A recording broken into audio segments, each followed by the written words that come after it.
இதுல கவனிக்க வேண்டிய ஒரு விஷயம் என்னன்னா, இந்த பிரச்சனைகள் வந்து 40ஸ்ல ஸ்டார்ட் ஆகும் அப்படின்னு சொன்னேன் இல்லையா? ஸோ எக்ஸாக்ட்டா ஸ்கேல் வச்சு மெஷர் பண்ணி 40 வயசுல தான் ஸ்டார்ட் ஆகும் அப்படிங்கிறது கிடையாது.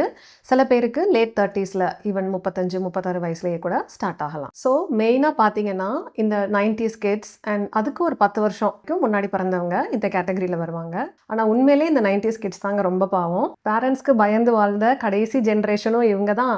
அதே மாரி இப்ப கிட்ஸ்க்கு பயந்து வாழ ஆரம்பிச்சிருக்க ஃபர்ஸ்ட் ஜெனரேஷனும் இவங்க தான். இவங்க ஸ்டூடண்ட்ஸா இருக்கும்போது இவங்க எக்ஸாம்க்கும் இவங்க தான் உட்காந்து படிச்சாங்க.